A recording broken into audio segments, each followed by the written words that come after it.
Have you ever felt like the Bible can be a little bit hard to understand? Or that maybe it can be confusing sometimes? If you have, you're not alone. That's why in today's episode, we're talking about how to avoid the number one mistake when it comes to reading the Bible. So stick around. Well, what's up, Bible nerds? In this episode of Bible Nerds 101, we are continuing our conversation about how to read the Bible wisely by remembering that Jesus is king and context is everything. Last week, you got to hear from fellow Bible nerd Caitlin as she showed us what it means to read the Bible through the lens that Jesus is king. This week, we're talking about the other half of that statement, that context is everything. I think one of the most obvious examples of needing the context in my life was back when I was in middle school and my entire identity was based on whether or not I was in a relationship or not. Because if I was dating somebody, then dear goodness gracious, everything was amazing until it wasn't, because I don't know if you know this, but middle school relationships can be a whole lot of drama and not very much positive things at all. But that's just me. Maybe for you, it's completely different. But all that being said, I remember so many different occasions where I would get a text message from the person I was dating at the time, and all of a sudden, all of the bells in my mind went off of, oh shoot, this is not good. Have you ever gotten that message that says, we need to talk, and there's nothing else? All of the fear, the panic, the anxiety begins to swell up inside of you as you are wondering, what is it that this person wants to talk about? Is our relationship over? Is something literally on fire right now? And I remember receiving that message and thinking, okay, it could be this or this or this or this or that or that. Anyway, it is really, really bad, and I don't want this thing to happen.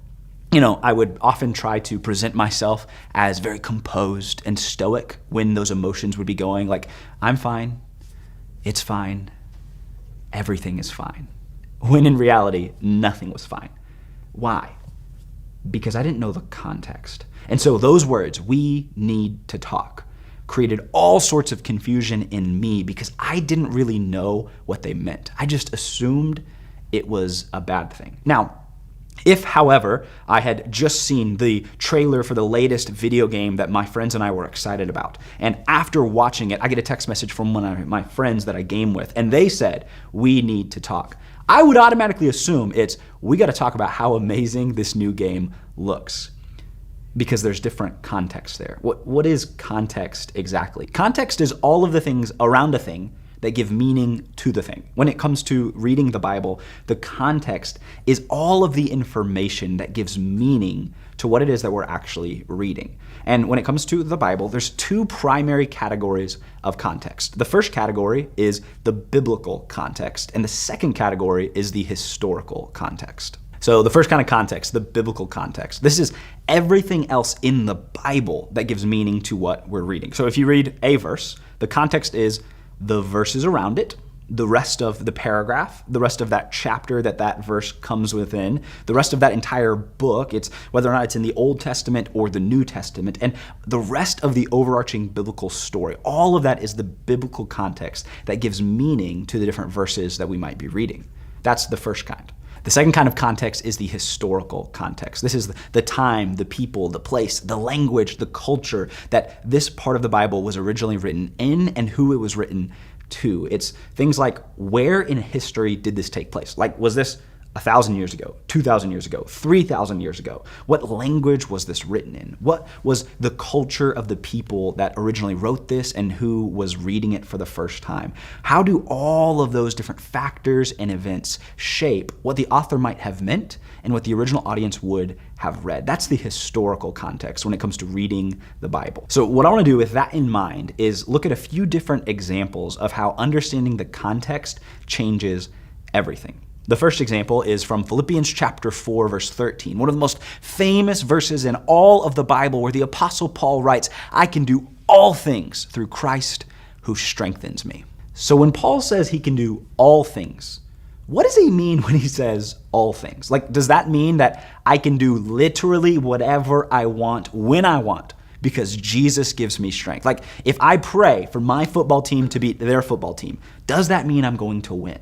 If I get that text message from the person that I'm dating that says, we need to talk, does me being able to do all things through Christ who strengthens me mean that if I pray hard enough and long enough and I believe in my heart that it won't be a bad thing, that it won't actually be a bad thing they're messaging me about? Well, if we want to know what Paul means when he says that in verse 13, we've got to read the verses around it. So if we look at the rest of that paragraph, starting in Philippians chapter 4, verse 10, here's what we read. How I praise the Lord that you are concerned about me again. I know you have always been concerned for me, but you didn't have the chance to help me. Not that I was ever in need, for I have learned how to be content with whatever I have. I know how to live on almost nothing or with everything. I have learned the secret of living in every situation, whether it is with a full stomach or empty, with plenty or little, for I can do everything through Christ who gives me strength. Even so, you have done well to share with me in my present difficulty. So what does Paul mean when he says, I can do all things through Christ who strengthens me? Does that mean that he can do whatever he wants, whenever he wants? Well, this context tells us no. What the context, the rest of this paragraph is showing us is that even in difficult circumstances, Paul has learned the secret to be content. Why? Because Christ gives him strength. What's interesting about the letter of Philippians is that Paul actually wrote this while he was chained up and in prison because of his faith in Jesus. So this isn't a verse that is declaring that only good things are going to happen to you. It's a verse that shows us that when we have a relationship with Jesus and we remember that he has the power to transform our lives from the inside out, to make us right with God, that changes everything. That even in the worst circumstances, we still have what matters most, a relationship with Jesus. So that's the first example where understanding the context helps us better understand what the author is meaning with what they're writing. The second example, we're actually going to look back at the Old Testament in Leviticus chapter 19, verse 19, where we read this. You must obey all my decrees. Do not mate two different kinds of animals. Do not plant your field with two different kinds of seed.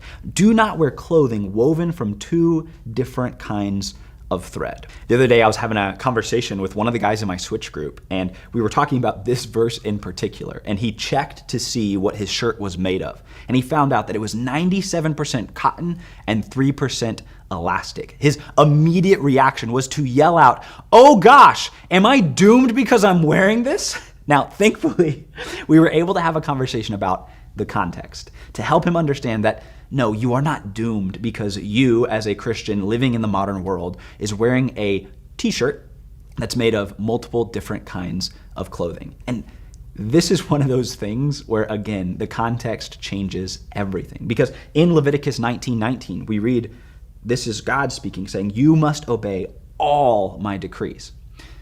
Now, here's the really important question. Who is the you referring to in Leviticus 19:19? Is it to you and to me, or is it to a different group of people altogether? This is why we have to know the historical context. And a really great place that you can actually find that is in the YouVersion Bible app. At the beginning of each book, in the NIV translation, there's like an intro chapter that gives some really helpful information. So we're gonna go there to get a better idea of the context of Leviticus specifically. So from the intro chapter in the Bible app, the NIV version, here's what we read about Exodus, Leviticus, and Numbers. That these books, Exodus, Leviticus, and Numbers, continue the story of how God formed the nation of Israel to play a special role in his plans for the whole world. Leviticus specifically contains the laws and regulations the Lord gave to Israel. So, here's the important thing that we've got to know about Leviticus, is that this was a book specifically written to the nation of Israel. It takes place in the Old Testament, which is all about the partnership that God formed with the Israelites, the Jewish people. And for those of us who are followers of Jesus living in the modern world, we're not Jewish. And so the specific civil and ceremonial laws that show up in Exodus, Leviticus, Numbers, and Deuteronomy don't apply to us the same way the commands in the New Testament do. That's the context for the second example. And as long as we can keep in mind that we are living under the new covenant, established by God through Jesus that helps us understand how to read those words. Now we're going to jump to the New Covenant in example number 3 in the New Testament, which is one of the, I think, most confusing books of all, and this is the book of Revelation, where we read in chapter 6, John writes this: "When the Lamb opened the second seal, I heard the second living creature say, 'Come.' Then another horse came out, a fiery red one. Its rider was given power to take peace from the earth and to make people kill each other. To him was given a large sword." That's Revelation chapter 6, verses 3 and 4. What in the world does that mean? I think that's a really good question, and that's why it's important to remember that context is everything. So just to be kind of quick and brief with it, the book of Revelation has a whole lot of wild and weird things in there that, if we don't learn how to read it wisely, can be really confusing and make us think all sorts of things. The book of Revelation is a specific type of literature. It is apocalyptic literature, that John was saying something important to his original audience, and he's saying something important to us. Then we start to read this book in a whole new way. Now, in order to learn how to do that wisely, I would recommend you check out the Bible Project. They're an incredible organization that does different videos and articles about how to read the Bible as a single story that leads to Jesus. And they specifically have these book overviews that break down all of the different books of the Bible in a way that's really easy to understand with all sorts of cool visuals. So with that being said, when it comes to the book of Revelation, start with the Bible Project's videos and allow that to help you better understand maybe what it is that God wants to speak to you through some of the more difficult parts of that book. Because at the end of the day, the entire Bible is a unified story that leads to Jesus and invites us to become like Jesus. Whether it's a verse from Paul, whether it's some weird command from the book of Leviticus, or the craziness of the book of Revelation, all of it is inspired by God and valuable to help us become who God has made us to be. But in order to get that, we've got to remember that Jesus is king and context is everything. So we're going to get really practical here. How do we learn the context? The first suggestion I would say is, instead of just reading a verse, read the entire chapter. Allow that chapter to help you better understand what that verse might be meaning. The second suggestion I would give to you is start with that intro chapter in the YouVersion Bible app to help you get an overview of who the author is, who the audience they're writing to is, what the point is that they're trying to make. That intro chapter can be really, really helpful to sort of set the stage for everything you're going to read after that. And then my third suggestion would be to check out the Bible Project's videos. You can subscribe to their YouTube channel, which is absolutely incredible. They've also got a podcast if you want to dive even deeper, where they break down all sorts of different biblical themes and ideas and questions to help us all become more mature in our faith and more wise readers of the Bible. Lastly, don't be discouraged if all of this seems really difficult right now. It's kind of like learning to ride a bike, where at first you really need that like big wheel tricycle that you can ride on because you don't have great balance. And then eventually you can get a taller bike with training wheels. Eventually you can take the training wheels off altogether. And then if you keep at it, maybe someday you'll be riding around on a unicycle, doing tricks and all sorts of things. Maybe not that, but the idea is this, is that reading the Bible wisely is a skill that you can develop. And it might start small and it might start slow, but if you keep at it, eventually you'll be a wise Bible reader. Eventually, you'll be a true Bible nerd. And that's our hope for you, is that you will develop some of these skills so that every time you open up the Bible, you'll be able to see how every page and every passage is leading you to Jesus and inviting you to become more like him. So if you forget everything else, just remember that Jesus is king and context is everything. Take care and stay nerdy.